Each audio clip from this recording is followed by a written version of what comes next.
Welcome back, welcome back, welcome back. This is Judas ASMR. We are back with some more coffee talk. I'm going to go ahead and I believe we're probably pretty close to finishing this episode, or maybe we're not. I don't know. We're going to see together. Let's get into it. No, I guess I don't. It confirmed for me that marriage and the like, it's never going to be my thing. And there's freedom in knowing that about myself. It's given me space to build other relationships that work much better.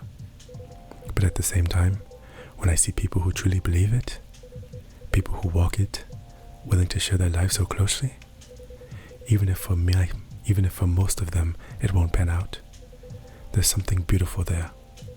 Like watching a butterfly fly too close to a flame, or a flower bloom like it will never wilt. Well, in my case, I singed off my wings, singed off my wings, but I'm still here. Those words are spelled the exact same way, except singed is not a word. Impressive. I singed off my wings, but I'm still here. And on that day, for that minute when I said we'd be together forever and meant it, I sure felt alive. If you know all that, then you must also know that it's something worth celebrating, and something worth helping other people celebrate. You're a tricksy one, Charles. I am too tired to fight your logic, which means it's time for me to head back. Of course, Mr. Hyde. And I meant to say, wrong voice, and I meant to say, I appreciate our one-to-one chats. I hope we can keep providing you with a comfortable space here. Oh, it's plenty comfortable for sure. Besides, well, it all boils down to this, doesn't it? The way time passes for me is very different from anyone else I know. Thank goodness, Gala is from a long-living species. But even then, he'll grow old before I do, eventually. The world will change 100 times. Technologies will die out. New technologies will come.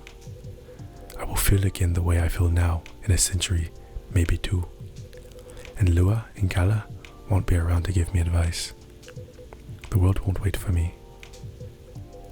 But you will. Am I right, Charles?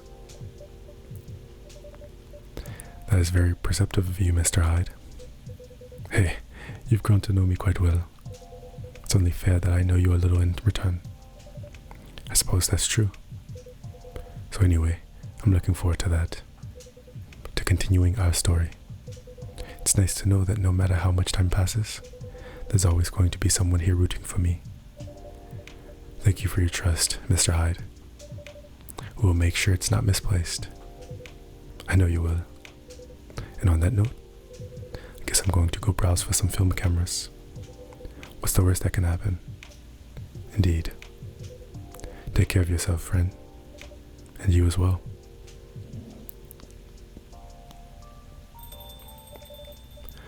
The world won't wait for you, Mr. Hyde, but some of us will.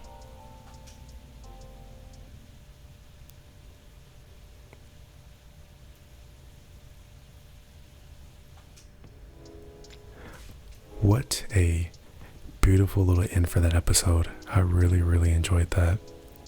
I kind of mentioned a little bit more in the last video at the end, but I wasn't even, I hadn't played this part yet, obviously, in the last video, and so I was still on the relationship and the, enjoying love and the things that life has to offer, and then they even dipped a little bit more into it by talking about, life, and how even though he might live much longer lives than everyone, he just, Charles, the bartender, said, time will not wait for no one, but it's the people that make it time what it is, right? It's the people that give meaning to that time. It's like living your life to the fullest, regardless of what may be going on, that brings meaning to life itself. I am very ahead of schedule, so I guess it won't hurt to to go ahead and just dip into the next episode.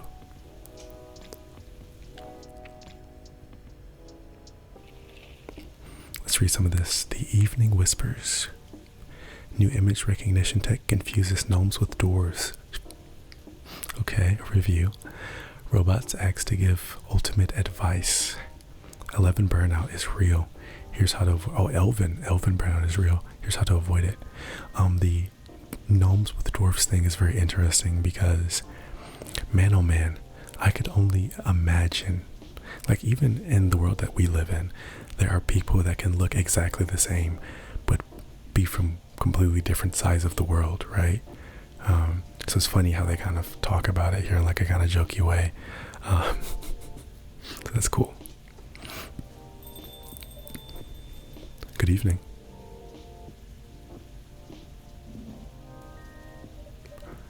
Officer, welcome. Hey, Charles. How are you doing?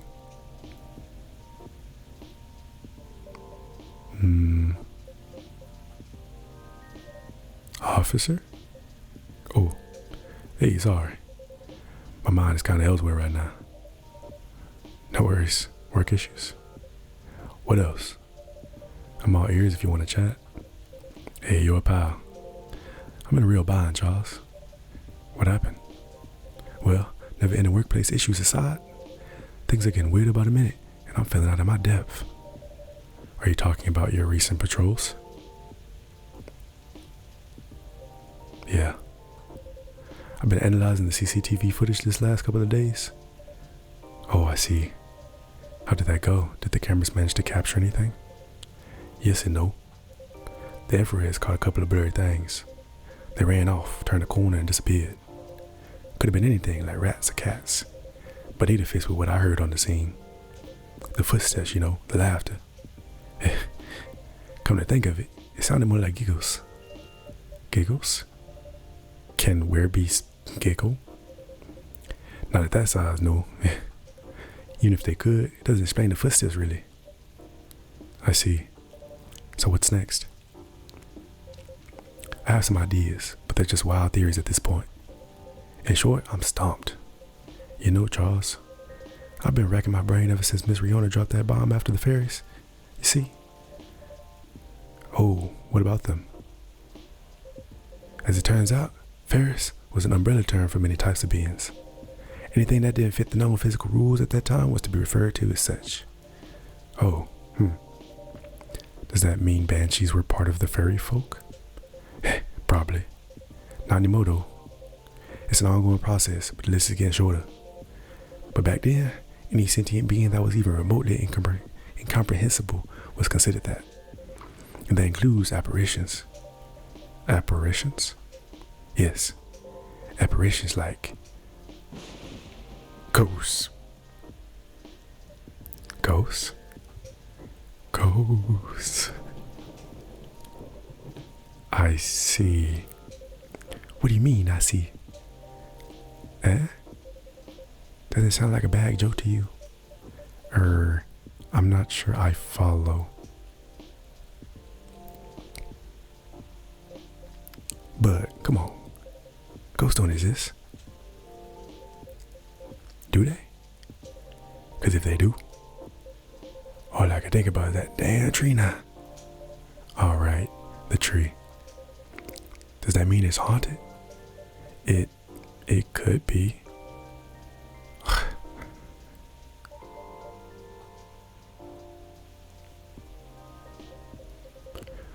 Don't get how you could be so calm about this. Huh? Oh, well, why wouldn't I be? I mean, there have been all sorts of customers here. Some of them are so out of this world, even. Sometimes literally. You're right. I guess you're not the one who's been weird around here. Don't say that. Everyone has their own peccadillos. True that. What in the world? Hey Google, what is what is peck? I couldn't actually do that because she would respond extremely loudly and ruin the video. But anyways, definitely gonna look that one up later. True that.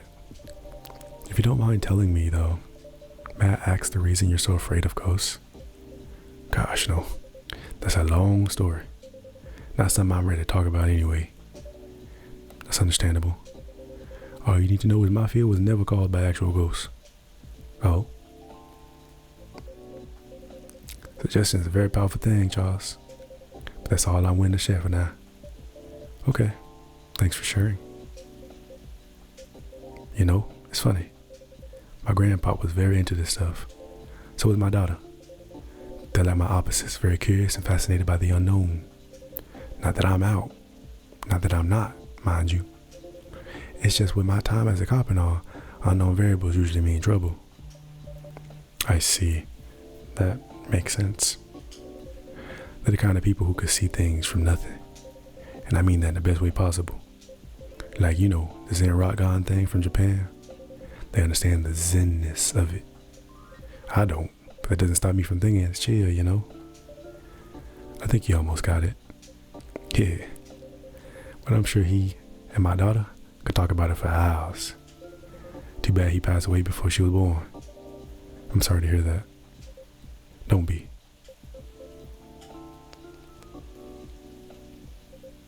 On that note, Charles, you see my lighter, right? I'd say I'm pretty well acquainted with it now, yeah. My bad. That thing was originally from my grandpa. He bought it sometime after the war ended. It was to commemorate the upcoming new eras, he said, in more ways than one. He got honorably discharged due to a severe leg injury he'd never been able to recover from. All the time, he was living right across the street from the former town hall. For obvious reasons, he couldn't walk far, so it was a good location for him with all the veteran support nearby and all. Right? Now about that street, you see, my grandpa liked that chat. Never liked being alone, that guy. Plus, he pretty much hated this bleak room. So sometimes, he'd go and hang out with the street vendors in front of this place. There were all kinds of beings there, along with their pets from all walks of life. That's why he had a lot of stories about the craziest things. Ah, I see. You see, the street's name just came to my mind last night. Can you take a guess what it was? You mean Bourne Street? Uh-huh. It wasn't called that before. That's why the whole thing didn't click for me the straight way. But I went through all Floyd. I went through his files, and it checks out. Does that mean the vendors he was talking about? Bingo. And you know what? He bought the lighter there. Whoa, what a coincidence. Are you sure it's only a coincidence? What do you mean? Come on. Ain't no way they're just coincidences, Charles. Everything's lining up too perfectly if you ask me. Uh-oh. Think about what happened so far. It was my team that found out about the vandalism before they dumped the whole case on me. Then my car was hit out of everyone's. Right? Then my luck started tanking. The broken mug, the fan, the black cat. Just tons of weird stuff happened in the past week alone, you see. Right? Then one thing led to another. My team was chosen to lead the investigation. And tell me who's in charge of this case. Me. Then there's the Banshee lady, your patron, with some information I wouldn't have thought of. The dead tree stuff, the fairy market. Information I wouldn't have even remembered on my own. Right? And now we know why I kept losing my lighter, right? How are they not connected? Tell me. Well, if you list them all in order like that, I'm telling you, Charles, this place is calling for me. The case is made for me. But they really picked the wrong guy. I'm just real bad at dealing with spooks. They made me question everything I ever known, you know? But I've always thought you're pretty good at handling ambiguity, officer. Not when it comes to supernatural stuff, no. Because we didn't know about what's real and what's not.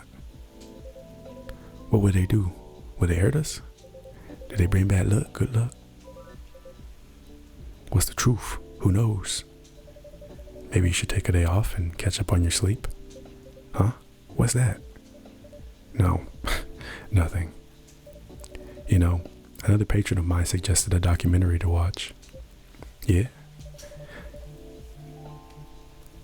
The focus was on interesting drinks from around the world.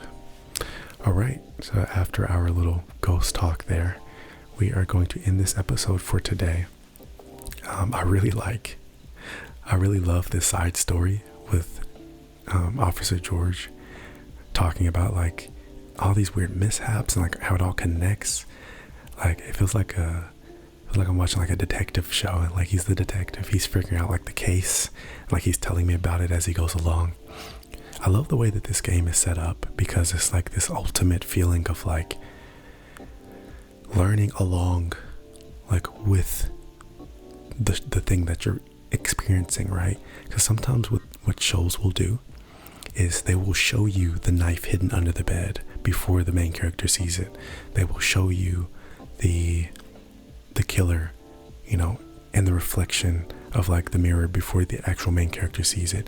You're kind of an omniscient being in most things of media, but like with this, it feels like you're part of the story. I'm literally the bartender, or not bartender, the barista.